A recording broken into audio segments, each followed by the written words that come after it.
Selamat datang di video terbaru saya.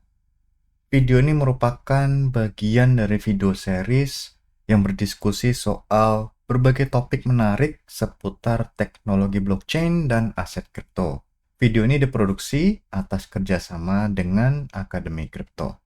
Seperti biasa, sebelum kita masuk ke materi, kita akan baca dulu halaman disclaimer. Berbagai informasi yang disampaikan di dalam video ini bukan merupakan ajakan untuk menjual atau membeli instrumen apapun, melainkan untuk tujuan edukasi semata. Termasuk ketika ada penyebutan nama produk, nama merek, nama aset, itu bukan berarti endorsement terhadap produk, merek, atau aset tersebut. Nah, topik apa yang akan kita bahas kali ini? Kita akan berkenalan dengan Zcash. Nah, jadi kalau kita bicara soal uang digital atau transaksi keuangan, itu sebenarnya ada satu komponen atau ada satu karakteristik yang sangat penting sebenarnya. Namanya adalah privacy. Nah, jadi kita kan tahu bahwa ketika kita menggunakan Bitcoin atau aset kripto yang berbasis blockchain, itu semua transaksinya bisa kelihatan. Artinya, ketika kita melakukan transaksi, orang lain yang tidak terkait, orang lain yang tidak ada hubungannya dengan transaksi tersebut, itu bisa melihat, kalau dalam Bitcoin, bisa melihat berapa jumlahnya yang ditransaksikan, kemudian dari mana alamatnya, kemudian alamat tujuan juga terlihat. Selain itu juga bisa melihat kapan transaksi ini terkonfirmasi di dalam blockchain. Artinya, ada informasi-informasi yang terkait dengan transaksi keuangan atau transaksi finansial. Karena kan ini perpindahan aset ya dari satu pihak ke pihak yang lain. Itu terbuka kepada orang lain yang sebenarnya tidak sangkut pautnya dengan transaksi keuangan atau transaksi finansial. Nah, ini sebenarnya karakteristik yang boleh dibilang ada yang positif, ada yang negatif. Artinya ada yang mendukung, ada yang tidak mendukung. Ya. Akan tetapi dalam hal privasi, ini Bitcoin memang sangat tidak private. Artinya ada informasi yang terbuka atau bisa dilihat orang lain. Meskipun kita juga harus punya data eksternal lainnya. Misalnya alamat ini milik siapa, kemudian alamat tujuan milik siapa, kemudian keperluan transaksinya apa. Kalau di dalam blockchain, itu tidak tercantum. Jadi metadata seperti ini itu harus ada, kita miliki sendiri gitu ya, atau kita cari sendiri. Kemudian setelah terhubung baru kita lihat, oh ceritanya seperti ini. Nah, jadi berhubung informasi-informasi yang dalam tanda petik sensitif itu terlihat di dalam blockchain, seperti misalnya di Bitcoin, itu Zcash, salah satu altcoin itu punya pendekatan yang berbeda karena dia lebih berfokus pada privasi. Jadi tujuannya adalah menawarkan freedom atau kemerdekaan untuk bertransaksi keuangan, kemudian menawarkan security atau keamanan, kemudian menawarkan financial confidentiality atau apa ya, kerahasiaan keuangan bagi mereka yang menggunakan Zcash.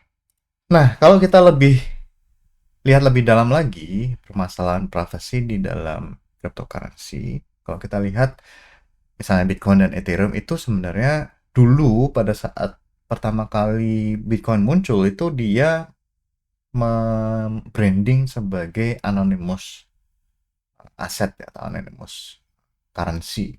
Akan tetapi muncullah berbagai metode atau teknik yang bisa dipakai untuk mengekstraksi informasi yang ada di dalamnya. Makanya sekarang kita sebut Bitcoin, Ethereum itu sebagai pseudonymous, tidak 100% private.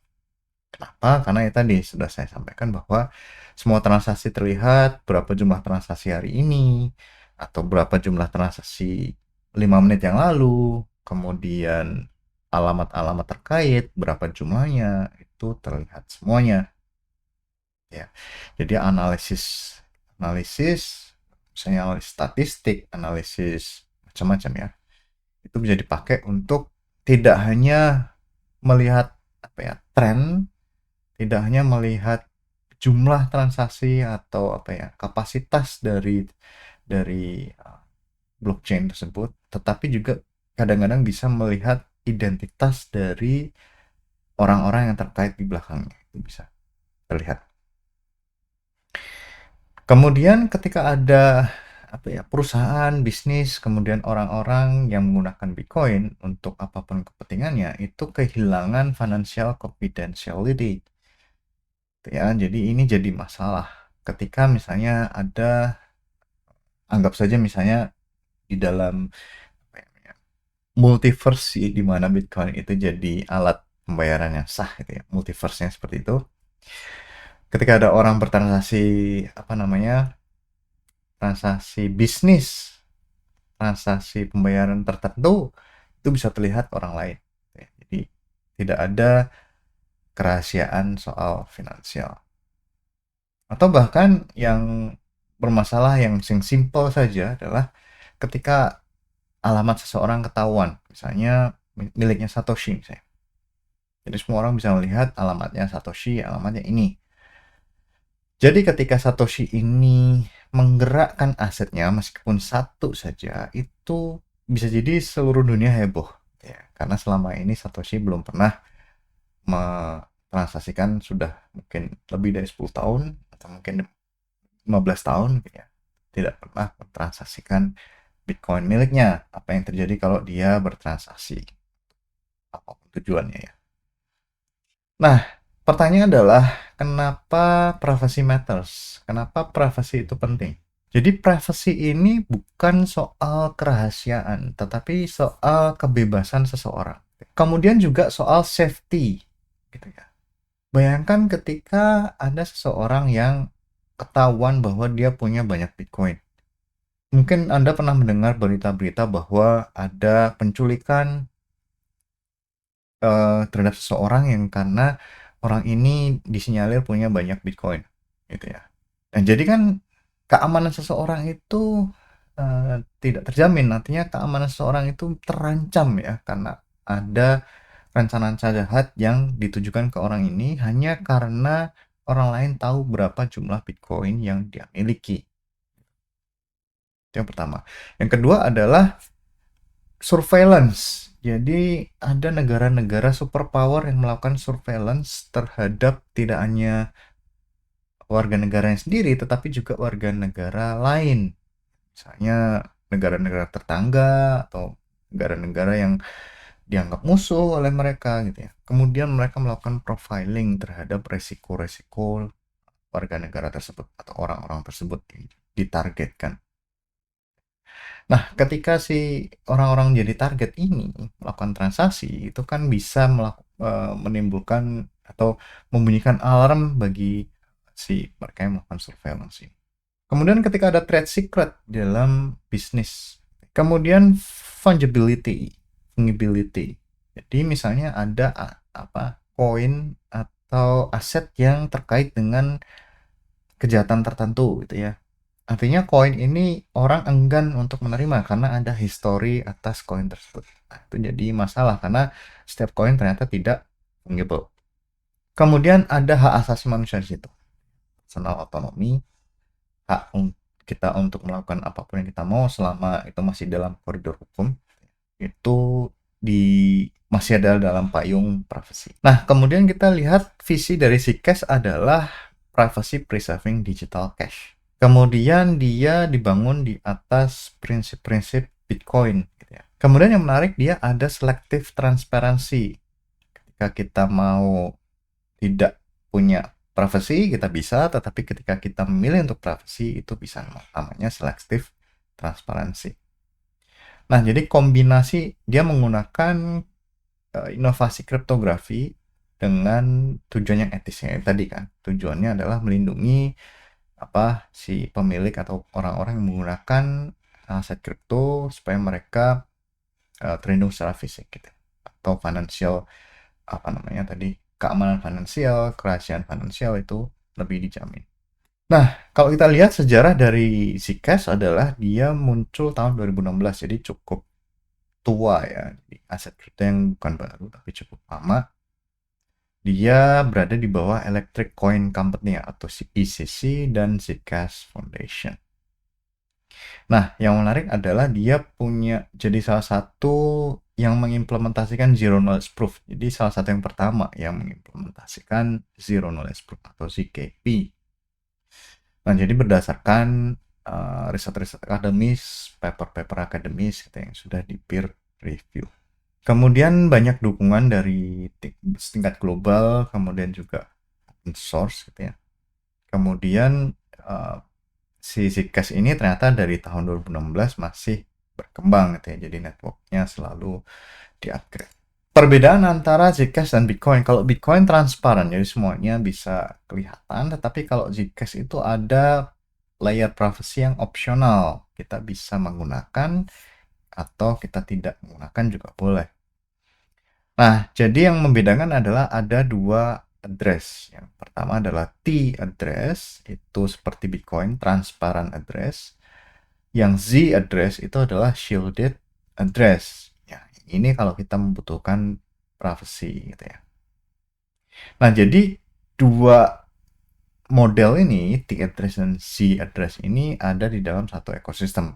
Jadi mau T address boleh, Z address juga boleh.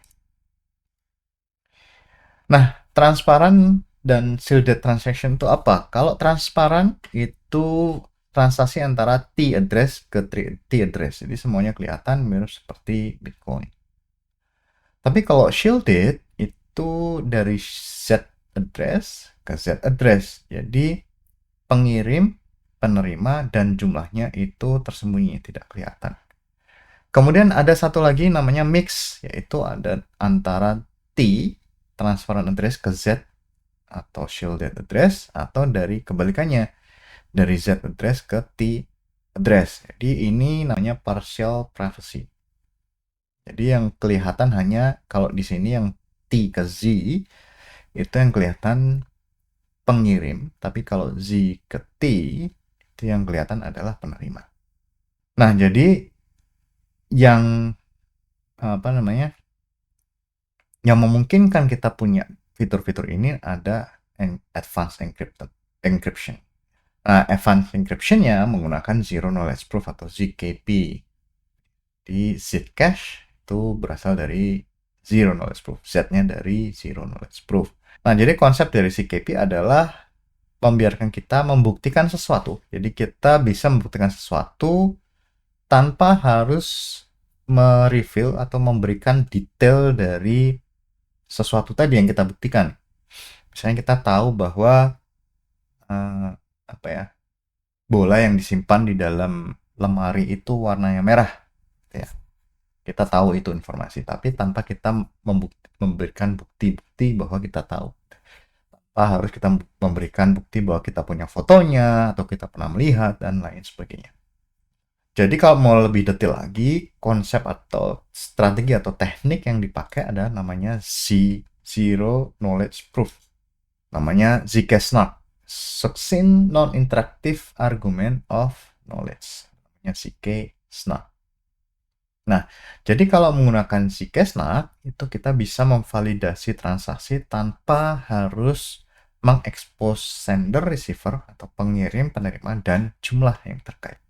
Nah, juga kalau menggunakan Zcash-NARK, kita bisa memastikan integritas dari jaringan dan tidak ada spending.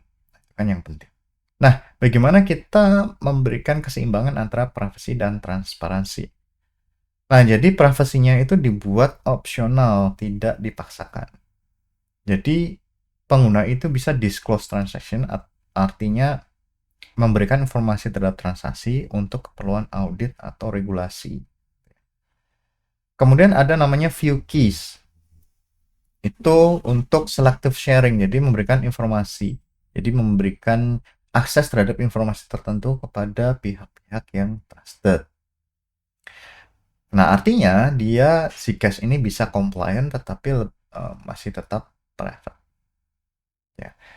Kemudian ada transparency tools, ya, untuk memastikan tidak ada inflasi yang tersembunyi gitu ya. Misalnya ada orang yang bisa membuat koin tanpa kelihatan. Security and trust. Jadi dia kan di basis dari kodenya menggunakan miliknya Bitcoin. Supply-nya juga sama, 21 juta, mirip seperti Bitcoin. Kalau tickernya namanya ZEC. Kemudian dia model kriptografinya khusus untuk zero knowledge proof-nya menggunakan Zcash Nux. Kemudian dia tetap selalu menggunakan auditing, kemudian review akademis karena dia Zcash Nux itu tidak hanya di Zcash tapi juga banyak dipakai di tempat-tempat lain. Itu menarik perhatian banyak akademisi untuk melakukan review, melakukan perbaikan, update gitu ya, atau kritik terhadap protokol-protokol ini, zero knowledge proof terutama Zcash Nux. Nah, ekosistemnya seperti apa? Kalau governance di bawah Electric Coin Company dan Zcash Foundation. Kemudian untuk walletnya ada beberapa, ada Zec Wallet, Y Wallet, Edge, dan NetHawk. Kemudian untuk exchange-nya, karena ini bukan koin baru, jadi Binance, Coinbase, dan Gemini itu mendukung perdagangan Zcash. Kemudian untuk komunitas, dia open governance, sepertinya tidak ada DAO-nya, tetapi dia ada research funding biasanya disediakan oleh Zcash Foundation. Kemudian regular update, jadi ada update-update regular, misalnya Halo dan Chat. Kemudian landscape dari Zcash ini seperti apa? Untuk privacy sendiri itu ada kompetisi. Ya, jadi Zcash tidak sendirian, ada Monero, ada Dash, ada Beam, dan lain sebagainya. Jadi ini model-model privasinya berbeda-beda ya. Zcash dan Monero itu berbeda, Dash dan Beam juga berbeda, meskipun Dash sekarang lebih fokusnya ke payment gitu ya, bukan ke privacy. Gitu. Jadi adopsinya di bagian riset karena Zcash salah satu yang menarik, kemudian ada NGO, ada Digital Rights Advocacy. Kemudian dia juga bisa dilihat sebagai privacy layer untuk Web3, aset kripto gitu ya. Kalau DeFi mungkin agak sulit ya, Zcash, apakah Zcash ini mendukung programming atau tidak. Tetapi untuk yang zero knowledge proof memang sudah dicoba untuk membangun DeFi di atas zero knowledge proof. Misalnya Starkware gitu ya, itu membangun aplikasi berbasis zero knowledge proof yang bisa kita membangun DeFi di situ. Kemudian mereka juga bekerja untuk membangun skalabilitas dan interoperabilitas.